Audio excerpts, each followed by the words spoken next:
말씀은 요한복음 19장입니다. 19장 17절부터 22절 말씀.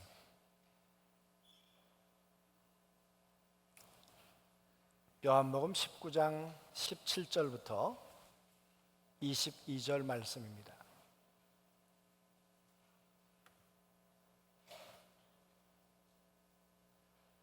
그들이 예수를 맡음에 예수께서 자기의 십자가를 지시고 해골, 히브리 말로 골고다이라 하는 곳에 나가시니 그들이 거기서 예수를 십자가에 못 박을새 다른 두 사람도 그와 함께 좌우편에 못 박으니 예수는 가운데 있더라. 빌라도가 패를 써서 십자가 위에 붙이니 나사렛 예수 유대인의 왕이라 기록되었더라. 예수께서 못 박히신 곳이 성에서 가까운 고로 많은 유대인이 이 패를 읽는데 히브리어와 오노마와 헤말란 말로 기록되었더라. 유대인의 대제사장들이 빌라도에게 이르되 유대인의 왕이라 쓰지 말고 자칭 유대인의 왕이라 쓰라 하니 빌라도가 대답하되 내가 쓸 것을 썼다 하니라. 아멘. 평탄한 길도 어둠 가운데 가면 그건 고통이겠지만 태산을 가도 빛 가운데로 걸어가면 하나님이 함께 하시는 평강의 길이 될 줄로 믿습니다.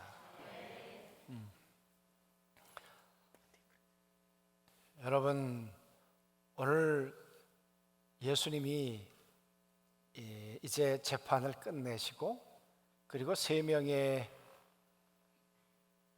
처형을 받으시는 이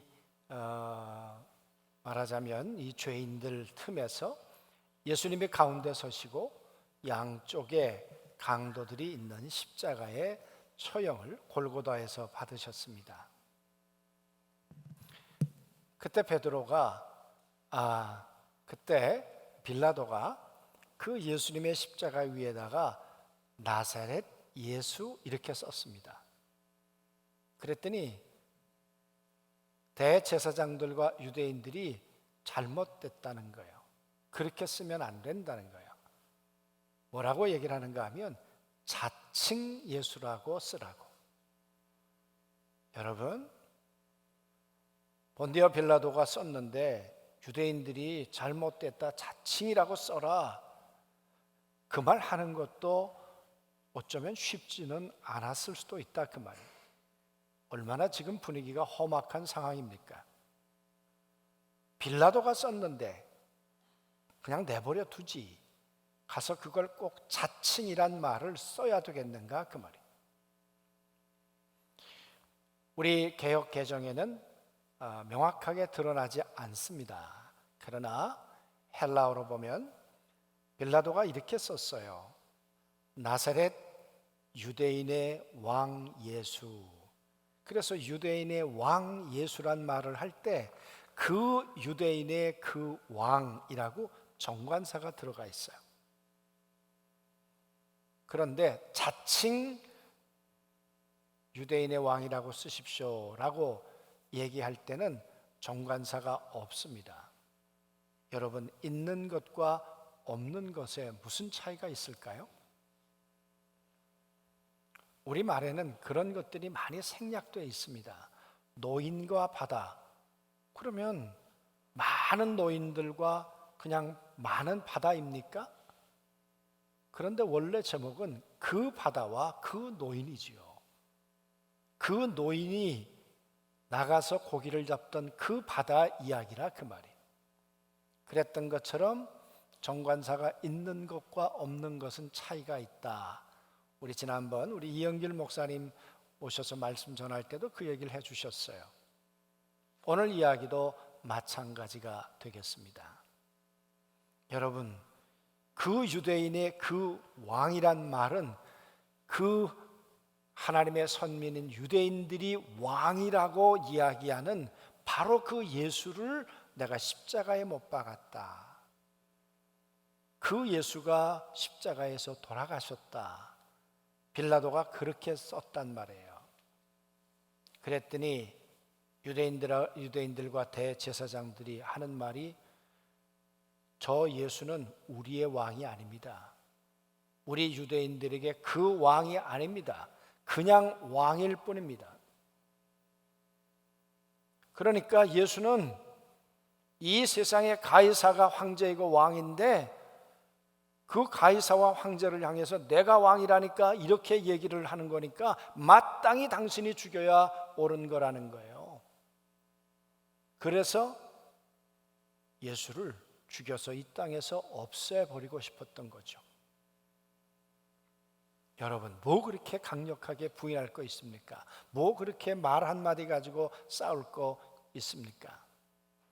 그리고 그렇게 예수를 십자가에 못 박아서 그래, 자칭 예수지, 나는 당신을 예수라고 인정한 적이 없어, 대제사장도 또 산헤드린 공회원도 인정하지 않아, 우리 유대인들은 당신을 왕으로 인정하지 않아. 여러분, 그렇게 하면 유대인들은 뭘 얻는 걸까요? 그들의 신앙을 물론 얻는 거겠죠. 그러나 만약 그 예수가 바로 그 하나님과 함께 계시다가 이 땅에 오신 그 메시아라면 어떻게 하겠습니까? 왜 유대인들은 지금 그런 결정을, 그런 말을 하고 있는 것일까요? 그것은 그들이 가지고 있는 과거가 오늘 현재 그 결정을 했을 것입니다. 그리고 그 결정은 그들의 미래를 만들어 갔을 것입니다. 그래서 우리들에게 과거, 현재, 미래는 삼위일체가 되어서 우리의 삶에 선순환이 작동되고 하나님의 손이 함께 하시면 그게 평강의 길이 되겠지만, 과거, 현재, 미래가 조합이 잘못돼 버려서 하나님이 함께 하시면 여호와의 손은 우리를 향해 징계의 손이 되고 채찍의 손이 될 수 있단 말이죠. 오늘 유대인들은 자칭 예수라니까요, 예수를 우리는 우리의 왕으로 인정하지 않는다니까요. 그들의 미래는 어떻게 됐을까요? 우리가 아는 것처럼 AD 70년에 그렇게 하나님처럼 섬겼던 하나님의 성전이 로마 장군에 의해서 완전히 무너지죠. 그리고 그들은 흩어지게 됩니다. 나라 없는 처절한 삶을 그들이 살게 됩니다. 그들이 기다렸던 메시아는 어떤 분입니까? 로마로부터 우리를 해방해 시켜줄 메시아를 기다리고 소망했는데, 그런데 그 예수 그리스도가 와서 나라를 잃어버리도록 만들었어요. 그뿐입니까? 그들의 삶을 보면 이 대가를 혹독하게 치르지요. 십자군이라고 하는 사람들이 예수님이 이 땅에 오셨다가 돌아가신 예루살렘을 보니까 모슬렘이 그 땅을, 그 성지를 장악하고 있는 것이에요. 그래서 그들이 적지 않은 거리를 적어도 3개월, 6개월 동안 걸어서 예루살렘에 도착했습니다. 도착해서 보니까 모슬렘만 있는 것이 아니라 예수를 십자가에 못 박았던 그 유대인들이 아직도 살고 있는 것이에요. 여러분, 그때 몇 명이나 십자군에 의해서 유대인들이 죽었을까요? 기록에 의하면 약 30만 명 정도가 불에 타 죽었답니다. 현재 잘못된 결정이 불행한 미래를 만들었다, 그 말이. 그뿐입니까? 우리가 잘 아는 것처럼 예수님을 죽였다는 이유 때문에 히틀러에 의해서 600만이 죽었다 그러잖아요. 내가 잘못된 결정을 했는데 그게 나의 미래를 이렇게 불행하게 만들고 혼란으로 내 미래를, 내 후손의 미래를 만들어갈 수 있다니까요. 그러면 유대인들은 왜 그리도 예수님을 미워했을까요? 우리는 우리의 죄를 위해 십자가에 돌아가셨다고 이 예수님을 우리의 구주로 고백하는데 왜 유대인들은, 대제사장들은 예수님을 그렇게도 인정하기가 어려웠을까 그 말이에요. 그것은 그들의 과거 때문에 그래요. 그들은 애굽에서 나와서 광야를 거쳐 희망의 땅 가나안에 도착했습니다. 가나안에 살면서 40년 동안 훈련받은 대로 그들은 안식일을 지키고 하나님이 주신 말씀을 따라 살아가면서 약속의 땅의 부요를 경험했습니다. 수고하지 않은 소산을 먹었습니다. 나그네로 살던 사람들이 집을 짓게 되었습니다. 얼마나 감격이었겠습니까? 만나와 메추라기를 먹던 사람들이 가나안 땅에서 나는 그 부요한 풍요한 것들을 맛보며 살았습니다. 이스라엘에 가보신 분 아시겠습니다만 나라가 좁기 때문에 모든 음식이 신선해요. 유통이 짧으니까. 그리고 말합니다. 먹고 싶은 거 얘기해 보라고, 가이드가. 그런데요, 없는 게 없는 나라가 여러분 가나안이에요. 이스라엘 땅이에요. 여러분, 그 젖과 꿀이 흐르는 땅에 기쁨을 누리며 이스라엘 백성들이 살았다 그 말이에요. 그런데 그 행복이 얼마나 갔을까요? 그 행복을 얼마나 지켰을까요? 우리에게 주어진 이 현재라는 이 하나님의 축복을 어떻게 지키며 살았을까? 오래가지 않았습니다. 우리가 사사기에서 보는 것처럼 여호수아가 죽고 난 다음에 다음 세대는 다른 세대가 되어버렸습니다. 하나님을 모르는 세대가 되어버렸습니다. 그들에게 다가온 것은 고난이었습니다. 끊임없이 하나님의 채찍이, 하나님의 징계가 그들을 정신 차리도록 했단 말이에요. 그러다가 예수님이 오시기까지 그들은 혹독한 대가를 치릅니다. 하나님의 말씀대로 뜻대로 살지 않는 그들의 삶 속에 주어진 하나님의 대가였어요. 아수르에게 그들은 나라를 잃어버렸습니다. 그리고 혼혈이 되는 고통을 겪었습니다. 바벨론의 포로로 잡혀가 70년을 비참하게 살았습니다. 그랬던 그들은 페르시아에게, 헬라에게, 로마에게 압제를 당하며 살았다 그 말이에요. 그렇게 나라를 잃어버리고 그렇게 처참하게 살던 그들이 역사를 통해 깨달은 게 있어요. 이렇게 살면 안 되겠구나. 그래서 바벨론 포로 70년 동안에 그들은 탈무드를 만듭니다. 그리고 하나님의 말씀을 그들은 모으기 시작합니다. 여러분, 이 구약의 성경은 그때 바벨론 포로 시기에 하나님께서 그들에게 준 것입니다. 그래서 이 성경을 붙들고 연구하면서 그들이 말씀대로 살아야 되겠구나. 그것이 지나친 열심이 되어서 613개의 율법을 만들었습니다. 안식일은 이렇게 지켜야 돼. 여러분, 지금도 그들은 그렇게 삽니다. 그러니 2000년 전에는 얼마나 더 철저하게 살았을까? 하나님을 향한 열심 때문에 우린 그렇게 살아야 돼. 그것이 이제는 하나님의 은혜를 덧입고 우리의 미래가 하나님의 평강의 길로 살아가는, 하나님의 평강을 덧입는 길이니까 우리 그렇게 살자. 좋은 결정 아닙니까?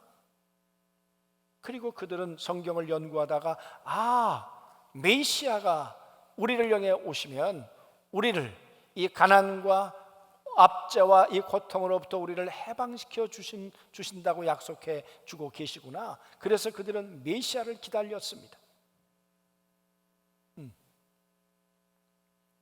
그게 뭐가 나쁩니까? 그랬던 그들은 하나님 말씀대로 더 철저하게 살고 싶어서 하나님의 말씀에 위배되는 것을 용납하지 않으며 사는 그런 사람들이 점점 돼가고 있었단 말이에요. 예수님 오시기 165년 전에 하나님의 성전 안에다가 우상을 갖다 놓고 섬기라고 할 때 그때 혁명을 일으켰습니다. 그게 마카비 형제 혁명입니다.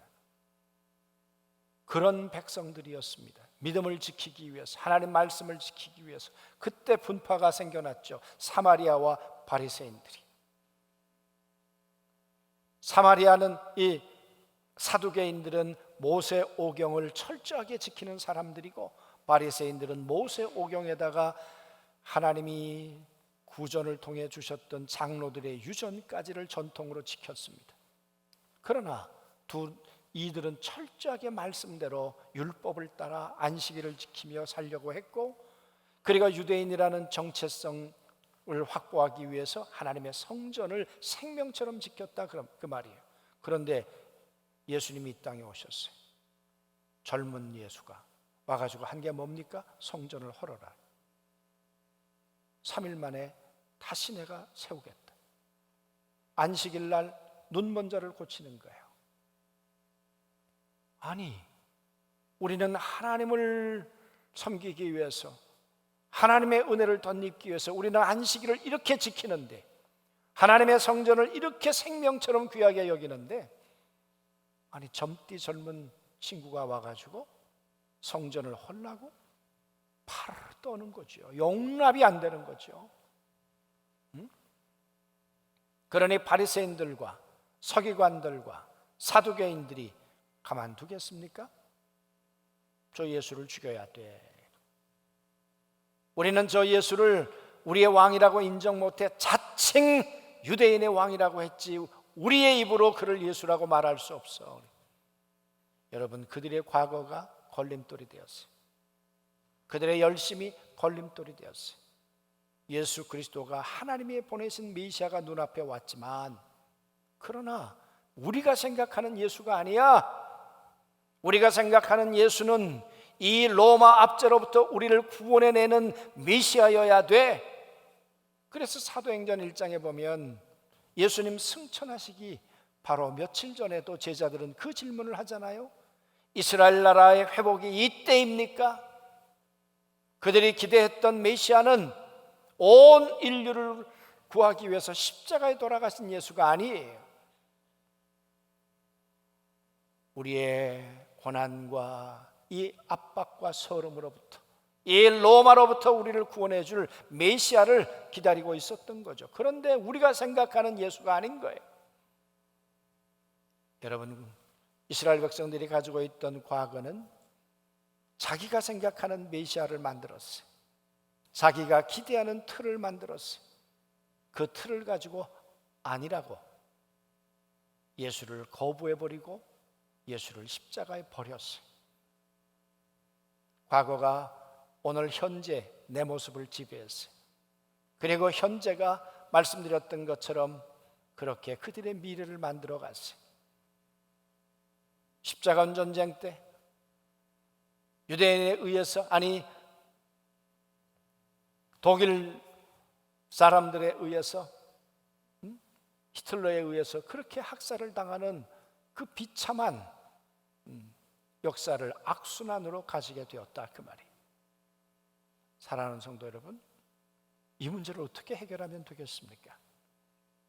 유대인들 가운데서도 이 문제를 해결한 사람들이 있었습니다. 그게 사도들이었습니다. 베드로가 뭐라고 그랬습니까?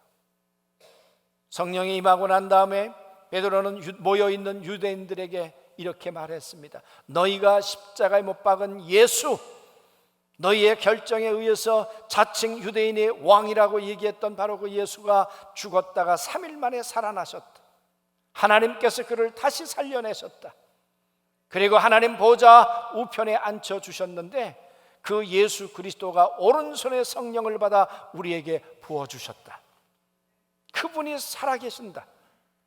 이 땅에 오셨던 그 예수는, 육체로 오셨던 예수 그리스도는 하나님과 함께 계시다가 이 땅에 오신 우리에게 보내주신 메시아가 맞다. 그분이 죽었다가 살아나셔서 지금 우리 안에, 내 안에 함께 살고 계시다. 여러분, 이 설교를 듣고 유대인들이 이렇게 얘기를 했습니다. 그러면 우리가 어찌할꼬? 우리의 과거를 어찌할꼬? 우리 십자가에 못 박은 이 예수를 자칭 예수라고 버렸던 우리의 이 시커먼 죄는 어떻게 하면 되겠는가? 여러분, 어떻게 해야 되겠습니까? 그때 베드로가 얘기합니다. 회개하고 세례를 받아라. 그리하면 성령을 선물로 받을 것이니라. 돌이켜라.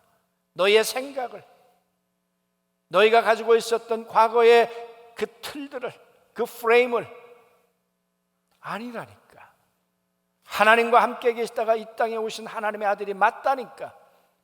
그렇게 예수를 영접하는 자, 그들에게는 하나님의 자녀가 되는 권세를 하나님께서 주실 뿐만 아니라 그 증거로 하나님의 거룩한 성령을 너희 안에 부어 주시느니라. 그래서 종교가 아니라 예수 그리스도의 생명을, 성령을 소유하는 하나님의 자녀가 되느니라. 사랑하는 성도 여러분, 우리의 잘못된 과거가 현재를 삐뚤게 만들고 잘못된 선택을 하도록 만들고, 이 잘못된 선택이 우리의 미래를 영원한 파멸로 이끌어갈 수 있습니다. 이걸 해결할 수 있는 길은 뭡니까? 돌이키는 거죠. 우리는 요한복음 8장을 기억합니다.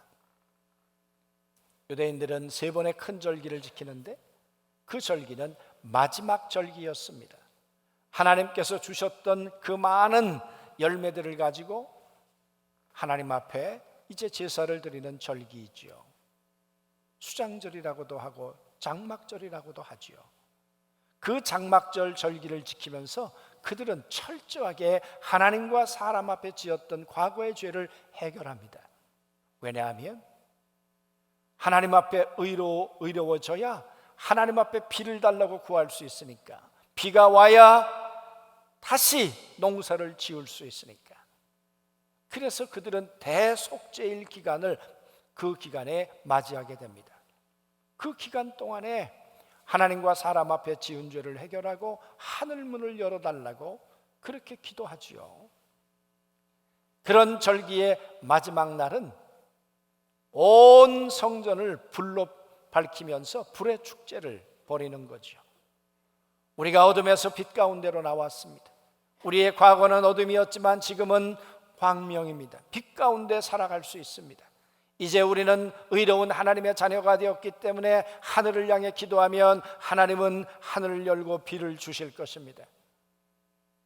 그렇게 하나님 앞에 밤새 그 은혜를 찬양하고 그리고 축제를 벌리는 사람들이 유대인이다, 그 말이에요. 그 유대인들 앞에 가늠하다가 현장에 잡힌 여인이 잡혀온 겁니다.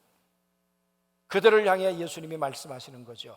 너희 어젯밤에 그 은혜를 받았다면서, 너희가 이제는 죄가 없는 의인이 되었다면서, 그러면 죄 없는 자가 돌로 한번 쳐봐. 여러분, 밤새 축제를 벌였지만 돌을 들 사람이 없는 거예요. 의로운 사람이 없는 거예요. 유대인들 돌을 들고 이 가늠하다가 현장에서 잡힌 여인의 과거와 현재와 미래를 짓밟으려고 했습니다. 그러나 예수 그리스도는 그 여인과 마주 앉았습니다. 그리고 말씀하셨죠. 죄 없는 자가 돌로 쳐라. 그런데 어느 순간부터 하나씩 둘씩 돌이 떨어지는 소리가 들리는 거예요. 어른으로부터 아이들까지 다 돌아갔다 그랬습니다. 그리고 예수님이 묻습니다. 돌아보아라. 너를 정죄한 사람이 있느냐? 없습니다. 나도 너를 정죄하지 않는다. 여러분, 그 예수, 그 여인에게 이 예수는 자칭 예수가 아닙니다. 나를 위해서 이 땅에 오신 예수, 나를 내 과거로부터 오늘 해방시키고 나를 새로운 미래로 인도하실 수 있는 유일한 분 예수, 자칭 예수가 아니라 내가 고백하는 예수가 되어서 오늘 내 앞에 서 계신 메시아인 걸 믿습니다. 그때 주님이 말씀하시는 거죠. 나를 따르는 자는 다시는 어둠에 다니지 않는다. 나와 함께 빛 가운데로 걸어가자. 여러분, 무엇이 복음이겠습니까? 자칭 예수라고 버렸는데 그 예수가 되기 위해서 다시 우리 가운데 찾아오신 거죠. 우리의 모든 연약함을 용납하시고 우리를 받아주시기 위해서 이 땅 가운데 오신 분이 예수 그리스도이시죠. 그리고 나와 함께 미래를 향해 함께 걷자고 우리의 손을 붙들어 주시는 분이 우리 주님이신 걸 믿습니다. 사랑하는 성도 여러분, 우리들 삶 속엔 예수를 자칭 예수라고 그렇게 예수를 버렸던 적은 없습니까? 내가 가지고 있는 과거의 생각이 걸림돌이 되어서 내가 생각하는 예수가 아니구만, 여러분 그렇게 생각한 적은 없는가 그 말이에요. 그런 결정 때문에 유대인들처럼 때로는 혹독한 삶의 고난을, 때론 하나님 없는 어둠의 삶을, 내 영혼의 방황을, 내 삶의 신음을 가지고 살고 있는 우리들의 모습은 없는가 그 말이에요. 그런데 복음은, 우리 구주 예수 그리스도는 우리의 실패를 디딤돌 삼아 다시 우리 앞에, 예수 그리스도 앞에 우리가 나올 수 있도록 우리를 초대해 주시고 받아주시는 분이 주님인 걸 믿습니다. 우린 탕자 이야기를 잘 알고 있습니다. 유대인들에게 가서, 아니 중동에 가서 그 이야기를 하면 뭐라고 얘기를 하겠습니까? 그건 죽여야 마땅한 놈이라는 거예요. 돌아와서는 안 된다는 거예요. 아버지가 살아계신데 재산을 달라고 해라? 그건 인간 말종이라는 거예요. 그런데 아버지는 기다리고 계셨어요. 그리고 돌아오도록 아마 얼마나 많은 기도를 하셨겠습니까? 그리고 그가 돌아왔습니다. 형도 그를 받아주지 않았습니다. 동네 사람들도 그를 수용하기가 불가능했을 것입니다. 그런데 아버지는 그를 받아주셨습니다. 왜? 그의 아버지니까. 유일한 그의 아버지니까. 그의 과거를 씻고 지금 내 자녀로 다시 살자. 그리고 그는 그의 미래를 꽃단장으로 그의 신발을 신겨서 그의 손에 금가락지를 끼워서 그 많은 사람들과 살찐 송아지를 함께 먹으면서 내가 이 사람의 아버지다, 내가 그 아버지다, 그렇게 말씀해 주셨던 거죠. 사랑하는 성도 여러분, 오늘 유대인들은 자기 눈앞에서 그 예수를 자칭 예수로 버렸습니다. 그러나 그 예수님은 그들을 버리지 않으셨습니다. 그 예수님은 다시 그들 앞에 나타나셔서 내가 너희 가운데 버림받았지만 회개하고 내게 돌아오면 내가 너희의 죄를 사할 것이고, 그리고 내가 성령을 선물로 너희 가운데 주어서 나는 너희 안에서 함께 살아줄 거야. 사랑하는 성도 여러분, 오늘 한 주간을 살아보면서 혹 우리들 삶 속에 한 주간의 삶이 내 삶의 걸림돌일 수도 있습니다. 디딤돌이 되지 못하고 이걸 어떻게 바꿀 수 있는가? 그건 예수 그리스도 앞에 우리의 죄를 자백하고 다시 하나님의 거룩한 성령의 은혜를 따라 살고자 할 때 우리 주님은 걸림돌을 디딤돌로 바꿔주시는 주님이신 걸 믿습니다. 오늘 그분께서 여러분과 저를 초대하고 계시는 거죠. 그리고 우리 앞에 서 계시는 거죠. 가늠하다가 현장에서 잡힌 여인 앞에 서 계셨던 것처럼 내가 나를 자칭 예수라고 했을런지 모르지만 나는 너에게 그 예수가 되기 위해서 서 있느니라. 나는 너를 정죄하지 않느니라. 나는 너와 함께 과거를 밑거름 삼아 오늘 현재를, 미래를 향해 출발하는 새로운 삶으로 너와 함께 가기를 원한다. 우리 사랑하는 모든 성도들이 이 주님으로 한 주간 승리하시고 이 주님으로 영원한 미래를 얻게 되시기를 주님의 이름으로 축복합니다. 아멘.